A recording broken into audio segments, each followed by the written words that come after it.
আসসালামু আলাইকুম দর্শক, একটা ভিডিও দেখাবো, কিছুটা দেখাবো, জানি না এটি কতখানি দেখাতে পারবো, তবে দেখুন।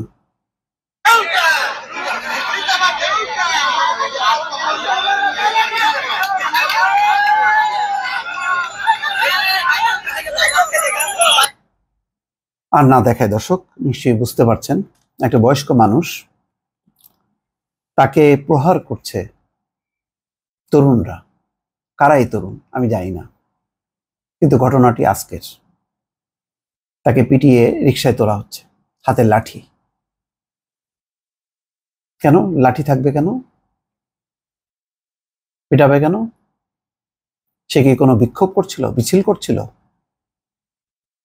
আজকে এমন কোনো বিক্ষোভ, মিছিল, সমাবেশের পাল্টা কোনো সমাবেশ অন্তত ঢাকায় দেখা যায়নি। হতে পারে সে আওয়ামী লীগের কোনো সমর্থক। বাংলাদেশে তো দুটি দলই, আওয়ামী লীগ, বিএনপি। যেমন এর আগে রাস্তায় লোক ধরে ধরে বিএনপি পাওয়া গেছে, তারপরে পিটিয়ে পুলিশের। আজকে তেমনটাই হলো, এবং এটা আরো ন্যাক্কারজনক হলো। সিনিয়র সিটিজেনকে মারছে তরুণরা। আমি বলবো না যে এরা বৈষম্য বিরোধী ছাত্র আন্দোলনের, কিন্তু এরা কারা? আজকে যখন নাকি এই ছবি সোশ্যাল মিডিয়াতে ছড়িয়ে যাচ্ছে, তখন ধারণাটা কি হচ্ছে, এর বদনামটা কার উপরে পড়ছে? আমার মনে হয় দর্শক, একটা কথা বলি, এখন মনে হয় যে আমি বলবো সবাইকে, এখন আবেগটা নিয়ন্ত্রণ করার সময় এসছে, বিবেকটা এখন প্রয়োগ করতে হবে। যার যার কাজ তাকে ঠিকভাবে করতে হবে, আর সেই ঠিকভাবে যাতে হয় সেই কারণে নেপথ্যে থেকে কাজ করতে হবে। আর প্রকাশ্যে এই অবস্থান, আমার মনে হয় যে দিনকে দিন কিন্তু মানুষের মধ্যে একটা বিরূপ প্রতিক্রিয়া শুরু হয়েছে। কয়েকদিন আগে আমি নিজে রাস্তায় আমাদের ছাত্রদের যখন ট্রাফিক নিয়ন্ত্রণটা করছিল, ছোট ছোট বাচ্চারা, আমার খুব খারাপ লাগছিল। আমি 2 দিন আমি তাদের খাবার কিনে দিয়েছি নিজের দায়িত্বে। এই কথা যখন কি আমি বললাম আমার পরিচিত কয়েকজনকে, তারা আবার ভিন্ন চিত্র বলল। তারা বলছে যে মনে হয় একটু বাড়াবাড়ি হচ্ছে, বারবার এক গাড়ি। মানে তার নিজের অভিজ্ঞতায় বলল যে সে বাসায় আসার পথে 4 জায়গায় তার গাড়ি থামানো হয়েছে, চেক করা হচ্ছে। আমি বললাম যে না, এখন হয়তো এত সমন্বয় নেই, হয়তো সেইভাবে তো আপনি চেক করছেন। বলে যে আমার চেক করে স্লিপ দিচ্ছে, স্লিপ নিয়ে আরেক জায়গায় যাচ্ছে, তারপরও চেক করছে। বিরক্ত হচ্ছে।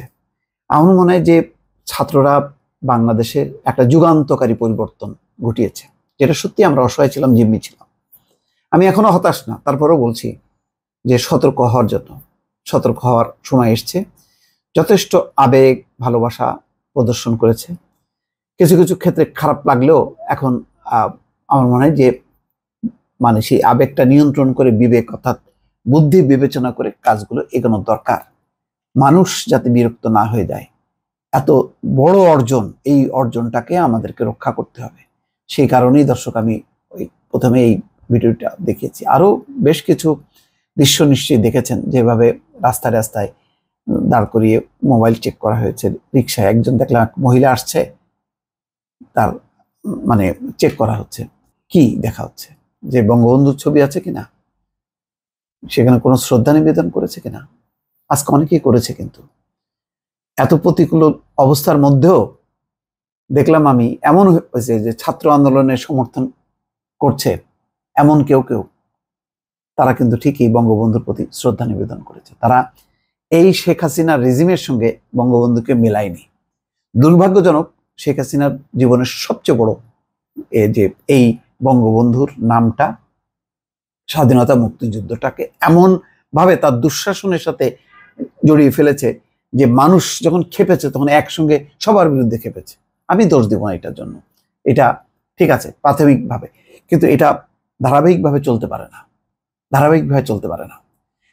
রাজনীতির অধিকার দিতে হবে, যার যার গণতান্ত্রিকভাবে শান্তিপূর্ণভাবে সে অধিকার প্রয়োগ করবে, জনমত সংগঠিত করবে, নির্বাচন হবে, নির্বাচনে যে আসবে জিতবে সে দেশ চালাবে, এটাই তো গণতান্ত্রিক পদ্ধতি।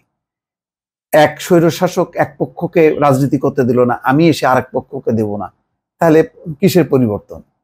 পরিবর্তন তো হইল না, সবাইকে রাজনীতি। বিষয়টা হলো যে আমি আবার সেই দুঃশাসন, সেই মাফিয়াতন্ত্র আনবো কিনা, সেই বিষয়টা হলো। অর্থাৎ পরিশুদ্ধ রাজনীতি করতে হবে। মনে রাখতে হবে যে ক্ষমতা চিরস্থায়ী না। আজকে অন্তর্বর্তী সরকার চিরদিন থাকবে না, সে 2 বছর পরে হোক 5 বছর পরে হোক তাকে ছাড়তে হবে। তারপরে কোন একটা রাজনৈতিক শক্তি আসবে ক্ষমতায়। তারা কারা? তারা কি আওয়ামী লীগ, নাকি বিএনপি, নাকি নতুন কোন রাজনৈতিক শক্তি আসবে? তো তারও আবার একটা শেষ হবে। তো মাথায় রাখতে হবে যে যেই দুঃশাসনগুলো, সেই দুঃশাসনের যেই চিত্রগুলি আমরা দেখলাম ভয়াবহ ক্ষেত্রে, প্রশাসনে, আইন শৃঙ্খলা, পুলিশে, আইন আদালতে, সেগুলো যাতে একইভাবে ফিরে না আসে। আর এটা যদি আসে, আমি বলবো 1 মাসও সময় লাগবে না, মানুষ হতাশ হবে। শেখ হাসিনা 15 বছর পার করেছে, কিন্তু আবার যদি দুঃশাসনের পুনরাবৃত্তি হয়, তাহলে আমাদের এই ছাত্র সমাজ কিন্তু আবার জেগে উঠবে। তারা বলেছে যে তারা রোববারে স্কুলে ফিরে যাবে, শিক্ষা প্রতিষ্ঠানে ফিরে যাবে, কিন্তু তারা যে কোনো মুহূর্তে আবার প্রয়োজনে ফিরে আসবে রাজপথে। সুতরাং সাবধান। আবারও বলি, সাধু সাবধান।